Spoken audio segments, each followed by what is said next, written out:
Hello!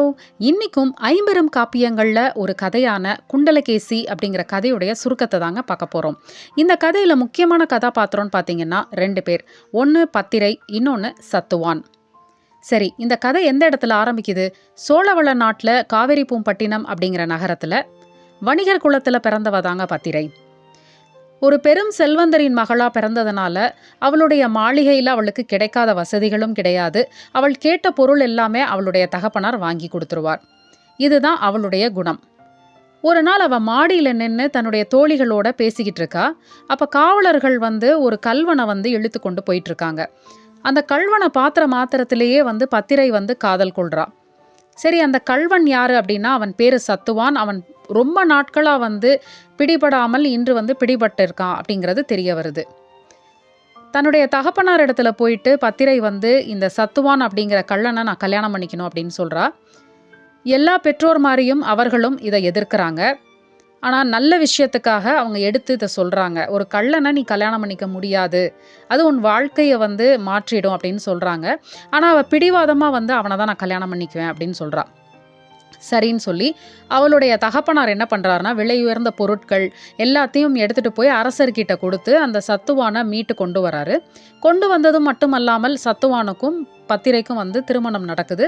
அவங்க காவிரிப்பூம்பட்டினத்திலேயே தங்களுடைய வாழ்க்கையை ஆரம்பித்து நடத்திக்கிட்டு இருக்காங்க. அழகாக போய்கிட்டு இருக்க வாழ்க்கையில் விதி விளையாடுது. என்ன நடக்குது அப்படின்னு பார்த்தீங்கன்னா, ஒரு நாள் பத்திரை விளையாட்டாக தன்னுடைய கணவனை பார்த்து, நீ என்னதான் இருந்தாலும் ஒரு கள்வன் தானே அப்படின்னு சொல்லிட்டு சொல்கிறா. அது பத்திரை சத்துவானுக்கு ஒரு பெரிய ஒரு தாக்கத்தை ஏற்படுத்துது. இதை பழி தீர்க்கணும் அப்படின்னு அவன் நினச்சிக்கிட்டே இருக்கான்.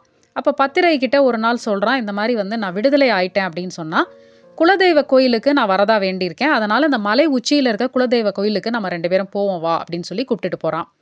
அங்கே போனதுக்கு பிறகு அவன் ரொம்பவும் கோபமாக பத்திரை கிட்ட சொல்கிறான், நீ என்னைய கள்வன் அப்படின்னு தானே சொன்ன, உண்மையான கள்வன்னா என்ன பண்ணுவான் தெரியுமா, நீ உன்னுடைய நகைகளெல்லாம் கலட்டு, நான் இப்போ உன்னைய கொல்ல போகிறேன் அப்படின்னு சொல்கிறான். இது பத்திரைக்கு ரொம்பவுமே அதிர்ச்சியை கொடுக்கக்கூடிய ஒரு விஷயமா இருக்குது. ஆனாலும் சிறிது நேரத்தில் அவள் கொஞ்சம் சுதாரிச்சுக்கிறா. சரி, இவன் எப்படி இருந்தாலும் திருந்த போகிறதில்ல அப்படிங்கிற ஒரு முடிவுக்கும் வந்துடுறான். அப்போது இவன்கிட்ட இருந்து நம்ம எப்படி தப்பிக்கணும் அப்படின்னு யோசித்த பத்திரை ஒரு தெளிவான முடிவை எடுக்கிறா. எடுத்துட்டு என்ன பண்ணுறா அப்படின்னா, நான் நீங்கள் என்னதான் இருந்தாலும் என்னுடைய கணவர், நான் உங்களை ஒரு 3 தடவை சுற்றி வரேன், வந்துட்டு உங்கள் காலில் விழுவுறேன், அதன் பிறகு நீங்கள் என்னைய மலை உச்சியிலேருந்து தள்ளி விட்டுருங்க அப்படின்னு சொல்கிறா. சரின்னு சொல்லிட்டு இது ரொம்ப விசித்திரமாக சத்துவானுக்கு பட்டாலும் அவளுடைய கடைசி ஆசை அப்படிங்கிறதுனால சரி அப்படின்னு அவனும் சொல்கிறான். 3வது முறை சுற்றி வரும் பொழுது பத்திரை என்ன பண்ணுறா அப்படின்னா, சத்துவானை கீழே தள்ளி விட்டுறா. சத்துவான் இறந்து போயிடுறான்.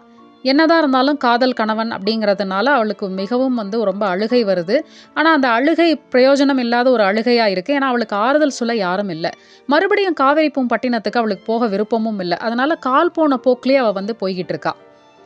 அப்போ அந்த மாதிரி போகும் பொழுது அவளுக்கு தன்னுடைய தலை முடியை அவளுக்கு பிடிக்கலை. அதனால் அதை அவள் எடுத்துடுறா. தலைமுடியை அவள் எடுத்துடுறா.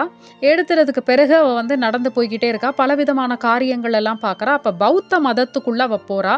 பிற்காலத்தில் அவள் ஒரு பௌத்த மதத்து துறவியாகவும் மாறிடுறா. அந்த நேரத்தில் அவளுடைய தலைமுடி பார்த்தீங்க அப்படின்னா குண்டலம் மாதிரியே மாறுது. சுருள் சுருளாக குண்டலம் மாதிரியே மாறுது. அந்த கேசம் அந்த மாதிரி சுருள் சுருளாக மாறுறதுனால குண்டலகேசி அப்படின்னு அவளுக்கு ஒரு பெயரும் வருது. இதுதான் குண்டலகேசியோடைய கதை சுருக்கம். நன்றி.